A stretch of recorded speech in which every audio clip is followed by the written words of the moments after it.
பசங்களோட லைஃப் பத்தி கேட்டல ப்ரோ. ரொம்பவே பொறுமையான வாழ்க்கை வந்து பசங்களோட வாழ்க்கை தான். ஓகே. ஒரு 23 வயசு வரையும் பார்த்துன்னு வைங்க, பசங்க லைஃப்ல எதுவுமே தெரியாது. காலேஜ் முடிக்கிற வரையும், காலேஜ் முடிச்சதுக்கு அப்புறம் பார்த்துன்னு வைங்க, போற வரவெல்லாம் கேள்வி கேட்பான், தம்பி இன்னுமா சும்மா இருக்க, தம்பி இன்னுமா சும்மா இருக்கணுமா. அவனுக்காகவே நீ வேலைக்கு சேருவ. ஒரு 10,000 12,000 சம்பளம் தான் நீ இருக்கிற சொசைட்டியை பொறுத்து. அதுக்கு தகுந்த மாதிரி வேலைக்கு போனேன்னு வைங்க, 3 வருஷம் அதிகபட்சம் நீ கஷ்டப்படுவியா? அந்த 3 வருஷம் நீ கஷ்டப்படுறதுல வந்து பார்த்தேன் அப்படின்னா 12,000 சம்பளம் வாங்குற. 12,000 ரூபாய்க்கு உனக்கு வண்டி வச்சிருக்க அப்படின்னா அந்த வண்டிக்கு பெட்ரோலு, சர்வீஸு, உனக்கு மொபைலுக்கு ரீசார்ஜு, நல்ல மொபைலு, ஷூவு, வெளில போடுறது, வெளில வர்றது, வீட்டுக்கு கொடுக்கறது, அதுக்கப்புறம் வந்து பார்த்தீங்கன்னா இன்னும் நிறையா இருக்குது. அதெல்லாம் சொல்ல முடியாது, அந்தளவுக்கு கஷ்டங்கள் இருக்குது. ஓகேவா? அது எல்லா செலவையும் அந்த 12,000 ரூபாவில் நீ பண்ணணும். மாத கடைசி இல்லை, 15ஆம் தேதி வந்துச்சுனாலே பசங்க கடையில் கையிலேயே ஒரு எப்படி சொல்ல, ஒரு 10 ரூபா தாண்டுமா அப்படின்ற அளவுக்கு நம்ம கஷ்டமாக இருக்கும். நான்லாம் வந்து வெறும் டீ சமோசா அப்படி சாப்பிட்ட காலங்களும் இருக்குது. நிறைய பசங்களோட இன்னையத்த வாழ்க்கையில் சாப்பிட்ற ஒரு விஷயம் சாப்பாடாக இருக்கும் அப்படின்னா ஒரு டீ, ஒரு சமோசா. இது வந்து டீ டோட்டலராக இருந்தால் இதுதான் அவனோட காலையில் சாப்பாடு, மதியான சாப்பாடுமா இருக்கும். இதே ஒரு தம் அடிக்கிற பையன், சரக்கு அடிக்கிற பையனா அவனுக்கு எக்ஸஸாக ஒரு தம் எடுத்துக்குவான், அவ்வளோதான். அந்த தம்மும் இது வந்து அவனோட லைஃபு, அதை மட்டும் தான் இது பண்ணுவான். அதுக்கப்புறம் முடிச்சு போகிறான்னு ஏன் இது வரையும் ஃபேமிலியில் என்னென்ன கடன் இருந்ததோ அது எல்லா கடனும் உனக்கு தான் வரும், நீ தான் கட்டணும். கட்டினதுக்கப்புறம் என்ன ஆகும், ஒரு 1 லட்ச ரூபா கடனை கட்டி முடிப்பேன். கட்டி முடிச்சதுக்கப்புறம் உனக்கு கல்யாணம்னு ஒரு விஷயத்தை கொண்டு வந்து எடுத்துவாங்க. அந்த கல்யாணத்துக்கு எப்படி பார்த்தாலும் மினிமமாக ஒரு 5 லட்ச ரூபா செலவாகும். அந்த 5 லட்ச ரூபா செலவு பண்ணணும் அப்படின்னா உனக்கு வந்து நீ இத்தனை வருஷமாக வேலைக்கு போனதில் ஒரு 1 லட்ச ரூபா சேர்த்து வைக்கிற, உன் வீட்டில் ஒரு 1 லட்ச ரூபா சேர்த்து வைக்கிறாங்கன்னு எப்படி பார்த்தாலும் ஒரு 3 லட்சம் நிற்குது.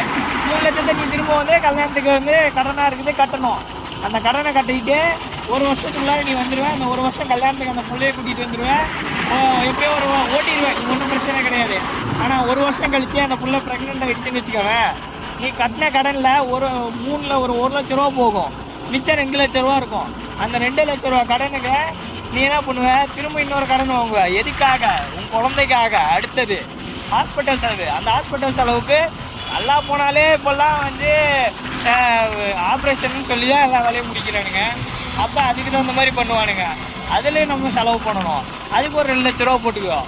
ஆல்ரெடி நீ வச்சுருக்கிறது 1 லட்சம், இப்போ ஒரு 2 லட்சம் 3 லட்சம்.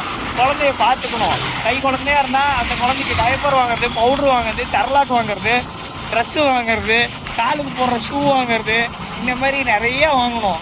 ஓகேவா? நீ வாங்கினாலும் உன்னை சுற்றி இருக்கிற சொசைட்டியில் இருக்கவங்க வாங்க வச்சுருவாங்க. அதை வாங்கி அதுக்கப்புறம் அந்த குழந்தைக்கான கடனையும் நீ தான் கட்டணும். நான் எங்கே 3 லட்சம் 4 லட்சம் வச்சு 5 லட்சம் போயிடும். 5 லட்சம் சரி, இந்த 5 லட்சம் கடனை அடைக்கிறதுக்காக நீ வேலைக்கு போக 12,000 ரூபா சம்பளம் இல்லை, இப்போ உனக்கு இன்க்ரிமெண்ட் இருந்திருக்கும், ஒரு 25,000 ரூபா சம்பளம் இருந்திருக்கும். ஆனால் அந்த 25,000 ரூபா சம்பளத்தில் உனக்கு இஎம்ஐன்னு ஒரு ஆப்ஷன் வைப்பான் பாரு, ரேட்டு. அதுதான் பெரிய பிரச்சனை. இருக்கிற கடன் அடைக்கணும், இஎம்ஐ கட்டணும், வீட்டுக்கு TV, washing machine, fridge, AC, air cooler, இந்த மாதிரி எல்லாத்தையும் வாங்கி போடணும். பெரிய வீட்டுக்கு போகணும், வாடகை 10,000 ரூபா இருக்கணும், டபுள் பெட்ரூம் இருக்கணும், கிராசரி இது என்ன இந்த கிராசரி ஐட்டம் அதெல்லாம் வாங்கணும். இது எல்லாத்தையும் நீ வாங்கணும். எது? இந்த 25,000 ரூபாக்குள்ளார இந்த வாழ்க்கையை கட்டி முடிக்கணும்னா உங்கள் அப்பா என்ன கஷ்டம் பட்டாரோ அந்த கஷ்டத்தை நீ அனுபவிப்ப.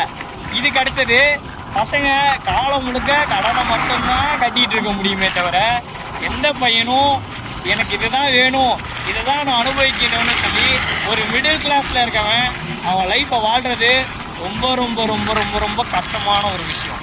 எல்லாத்தையும் மறந்துடுவான், எல்லாத்தையும் இழந்துருவான். தனக்குன்னு என்ன கிடைக்கிதோ அதை வச்சு வாழ்கிறவன் தான் மிடில் கிளாஸ் பையன். எதுவுமே இல்லைனாலும் வயிற்றில் ஈரத்துணி போடணுன்னு கூட அவசியம் இல்லை, ஒரு சொம்பு தண்ணி குடிச்சிட்டு கூட கம்முன்னு தூங்கிடுவான். அந்தளவுக்கு வந்து மிடில் கிளாஸ் பசங்களோட வாழ்க்கை ரொம்ப கஷ்டம். ஹைஃபைல இருக்கவன் தப்பிச்சுக்குவான், ரொம்ப லோவில் இருக்கவனும் தப்பிச்சுக்குவான். வாழ்கிறதுலே ரொம்ப கொடுமையான வாழ்க்கை மிடில் கிளாஸ் வாழ்க்கையாக இருக்கிறது தான்.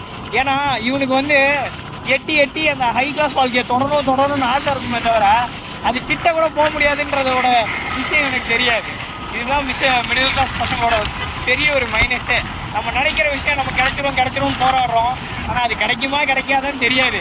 ஆனால் அதுக்காக காலம் முழுக்க போராடிட்டு மட்டும்தான் இருப்போன்றது கடைசியாக நமக்கு ஒரு 50 வயசு வரும், அப்போ தான் நமக்கு தெரியும். கடனே அடைச்சிருந்தாலும் அன்றைக்கி நம்ம பையன் ஒருத்தன் வருவான், அவனுக்கு நம்ம பார்த்துக்கணும், அந்த பையனுக்கு ஸ்கூல் ஃபீஸு, காலேஜ் ஃபீஸு எல்லாம் கட்டணும். அப்பயும் நீ கடன் தான் வாங்கி கட்டுவேன்.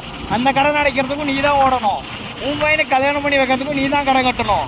நாளைக்கு உன் பையன் உன் கடனை எடுத்துக்கிட்டு அவன் கடன் கட்டுவான். இதுதான் ப்ரோ பசங்களோட வாழ்க்கை. கடைசியில் கட்டையில் போய் தான் முடியும்.